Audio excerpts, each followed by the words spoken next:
Meus caros, antes de encerrarmos este dia, queria deixar-vos aqui a mensagem do Ministro da Ciência, Tecnologia, vem o Ministro, e Ensino Superior, Manuel Leitor. Ele vai trazer as perspectivas futuras da ciência e da tecnologia em Portugal, perspectivas futuras da ciência e tecnologia, é assim que se chama. Vamos ouvir agora mesmo.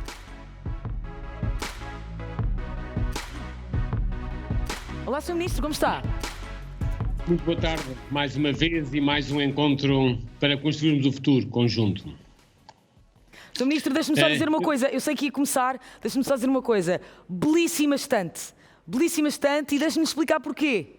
Belíssima estante porque não é uma estante só com livros, é uma estante que se vê que tem estudos, que deve ter teses, coisas desse género. É uma estante mais à frente, era só isso. Senhoras e senhores, deixo-vos com o Ministro Manuel Leitor. Obrigada, Sr. Ministro, até já. Eu agradeço mais uma vez este encontro e a pergunta que podemos fazer, parece que a educação é tão fácil, mas porquê é que é tão difícil chegar a mais pessoas? E essa é a pergunta que a todos nos deve preocupar, é a pergunta também que a todos nos deve animar, porque de facto sabemos que educar e aprender não é de hoje. Os primeiros eventuais campos universitários nasceram 7 séculos antes de Cristo, nos chamados campos budistas, onde mestres e aprendizes discutiam ideias e foram evoluindo, e sabemos bem o papel da Europa, sobretudo mais tarde, no século XI e XII, com a criação das primeiras ideias de uma universidade europeia e depois todo o processo que se vem dado nos últimos séculos. Na próxima semana, no âmbito da presidência portuguesa da União Europeia, lançamos mais um grande programa de investigação e desenvolvimento, o Horizonte Europa, que vai ser, porventura, o maior programa desde sempre realizado, com o objetivo, agora também com a presidência portuguesa, de conseguirmos ter uma Europa mais digital, onde obviamente as oportunidades da digitalização cheguem a mais pessoas, mas ao mesmo tempo uma Europa mais verde e, portanto, mais sustentável e que se consiga construir com maior autonomia estratégica, porque também os tempos que estamos a atravessar da pandemia nos levaram a admitir que a Europa precisa dessa autonomia para, naturalmente, nomeadamente no campo da indústria farmacêutica, ser mais independente de outras zonas, nomeadamente da Ásia. Mas a questão é que estes objetivos de ter uma sociedade com mais qualidade de vida, com mais respeito pelo ambiente e usando melhor as oportunidades digitais, só pode ser encarada se, por um lado, for uma sociedade mais global, que saiba conviver com todos, independentemente da sua raça ou das suas orientações sexuais ou da sua idade, mas também uma sociedade mais social. E estes 5 pilares do digital, do verde, da autonomia, mas também do social e do global, constroem e baseiam-se os pilares do que hoje é a presidência portuguesa da União Europeia para um novo período. E é importante porque cada vez mais sabemos que lidar com a incerteza, com o risco, com o desconhecimento do futuro que o novo coronavírus tão prontamente nos veio alertar, é de facto o desígnio de todas as sociedades modernas e o melhor que podemos passar às futuras gerações. E isso, sabemos, podemos ter muitas incertezas, mas temos uma certeza, é que exige aprender mais, com mais solidariedade, com mais debate intergeracional, compreendendo o respeito pelo próximo, independentemente das nossas origens. E esta problemática é cada vez mais relevante e, portanto, mais um ano venho aqui agradecer também à Microsoft este contributo para este debate, que é um debate sempre oportuno, sempre relevante, sempre atual em Portugal, na Europa e no mundo, também porque, quando olhamos para a crise pandémica que atravessamos, não nos podemos esquecer que ainda há um mês atrás, o último relatório do desenvolvimento humano tão prontamente mostrou que este coronavírus passou de animais para homens, e embora este processo esteja longe de estar totalmente conhecido, sabemos que este tipo de doenças, a que se chamam doenças zoonóticas ou zoonoses, tem vindo a aumentar devido à pressão que as nossas sociedades e o nosso desenvolvimento económico, que queremos continuar a fomentar, exerce na própria natureza. E, portanto, é uma clara manifestação da falta de equilíbrio da influência dos seres humanos na Terra, que se manifesta também através das alterações climáticas. Ora, a eventual demonstração dessas relações entre a pandemia e as alterações climáticas exige mais conhecimento, e aquilo que a evidência científica nos mostra é que estamos a entrar numa nova era, onde a atividade humana já não é condicionada ou dominada pela natureza, mas pelo contrário, vivemos numa nova época, a quem chame do antropoceno, onde sobretudo somos dominados pelas nossas próprias relações sociais e por isso exige mais solidariedade, mais debate, mas exige certamente mais conhecimento. E é neste contexto que podemos dizer porque é que ainda em Portugal ainda só temos cerca de 50% dos jovens com 20 anos a participarem no ensino superior. Quando pensamos há 50 anos atrás eram apenas 10%, 1 em cada 10. Há 5 anos atrás eram 40%. E hoje podemos estar orgulhosos que já temos uma média de jovens no ensino superior que é maior do que a média europeia, mas não chega, não é suficiente. E sabemos que para ter mais jovens com mais oportunidade de estudarem, temos que alargar, de facto, a penetração daquilo que é educar.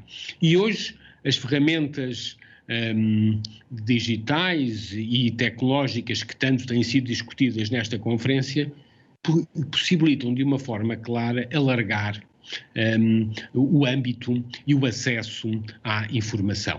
Mas sabemos que para além do acesso à informação, o conhecimento é mais do que isso. É usar, transformar e mudar a informação e, de facto, mudar a informação nem sempre pode ser feita de uma forma construtiva e positiva. Há formas também negativas de transformar e de alterar a informação. E isto exige, cada vez mais, a educação. À medida que temos mais acesso ao conhecimento, exige também valores éticos e solidários na forma de usarmos e melhorarmos o conhecimento. Isto só se faz com as pessoas, só se faz com o debate. E aí, por muito que as máquinas se possam vir a auxiliar, é esta presença de nós todos, com mais conhecimento, com mais debate, com mais interação, que podemos ajudar de uma forma clara este processo de contínua aprendizagem. E por isso agradeço também as oportunidades que esta conferência, mais um ano, veio trazer, falando certamente nas oportunidades de digitalização, mas mostrando, por exemplo, que toda a área da ação climática só poderá ser atingida, por exemplo, se conseguirmos perceber a sua relação com a digitalização da nossa sociedade. Um exemplo claro. Para nós percebermos efetivamente aquilo que são hoje as transformações do planeta Terra, temos que olhar para o planeta Terra de uma forma crítica e externa. E por isso, as imagens que obtemos de satélites no espaço são perfeitamente críticas para podermos perceber aquilo que fazemos e que não fazemos. Ora, essas imagens hoje são obtidas cada vez mais por pequenos satélites que estão entre 400 a 500 quilómetros da Terra e que são lançados por foguetões. E, portanto, temos que ter o acesso ao espaço, lançado por foguetões que tenham cada vez menor impacto ambiental eles próprios e que permitam facilitar o acesso dessa imagem aos mais variados processos, desde que seja o combate aos fogos florestais, através de uma gestão contínua e sistemática dos solos e do território, à biodiversidade e à sustentabilidade das nossas florestas, mas também à mobilidade autónoma, aos padrões de mobilidade certamente rodoviário, mas também ferroviário e, em último, à gestão das nossas cidades, para além daquilo que é a capacidade de hoje, com imagens de alta resolução, podermos ter uma agricultura mais sustentável e mais amiga do homem.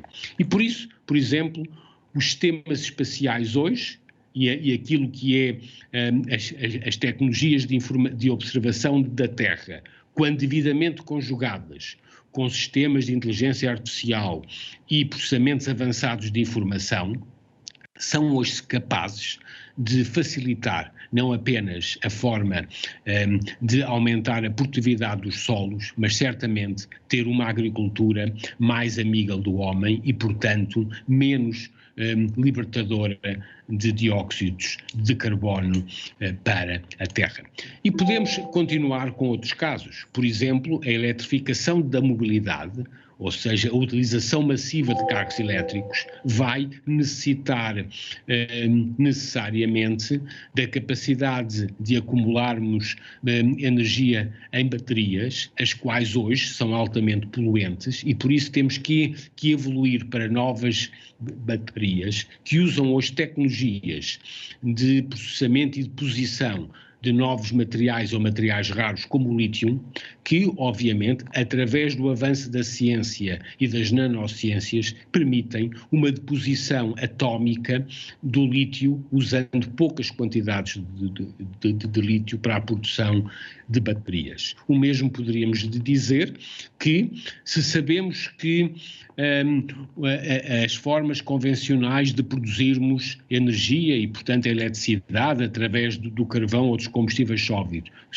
fósseis, produziram dióxido de carbono na atmosfera, que induz impactos particularmente nocivos para a nossa qualidade de vida, o ideal seria evitar a queima do carbono.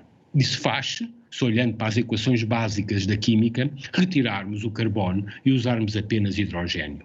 E por isso hoje os movimentos na Europa e por todo o mundo, incluindo nos Estados Unidos e na China, para o desenvolvimento de uma economia do hidrogênio estão associados, sobretudo, às novas formas, mas também à incerteza que daí vem de retirarmos o carbono nas equações, sobretudo, dos processos químicos e usarmos, sobretudo, o hidrogênio. Não sabemos efetivamente quais são os efeitos secundários que isso pode ter, mas sabemos que poderá vir a ter benefícios particularmente úteis, reduzindo o carbono. Mais uma vez, é através da conjugação de conhecimento nas mais variadas áreas, com a digitalização das nossas sociedades, podemos ir avançando.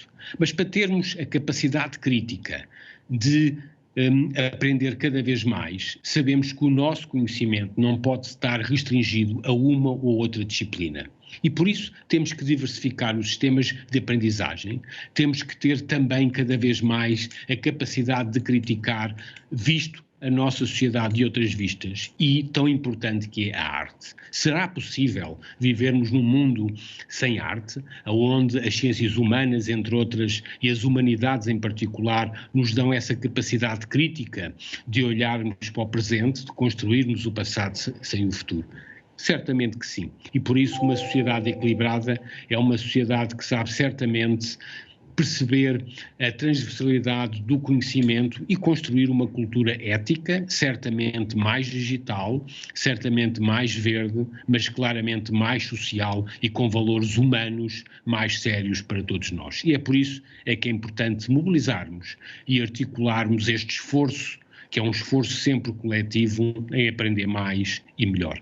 Agradeço, portanto, certamente a organização de mais um encontro, é com prazer que mais uma vez aqui estou e certamente de desejar os melhores votos para que os organizadores continuem ano após ano, mês após mês, dia após dia, neste esforço contínuo de a todos apelarmos para aprendermos mais e melhor e passarmos sobretudo o desígnio às futuras gerações, que é aprendendo mais, aprendendo em colaboração, aprendendo com valores éticos, mas aprendendo também as disciplinas em todas as áreas do conhecimento que podemos ter uma sociedade mais inclusiva e que mais respeite o próximo e, de facto, numa época de crise pandémica, mas também de crise social e económica, todos sabemos que é aprender mais, é inovar com mais aprendizagem, que podemos certamente evitar as próximas pandemias e passar um futuro sempre mais risonho, com mais alegria às futuras gerações. Agradeço a todos a vossa participação e em particular à Microsoft pela organização de mais um evento para construirmos o futuro. Muito obrigado. Muito obrigada, Sr. Ministro, muito obrigada também por estar connosco e ter tido esta gentileza de estar aqui no fecho do Building the Future 2021. Saúde e até breve. Muito obrigada por ter estado connosco.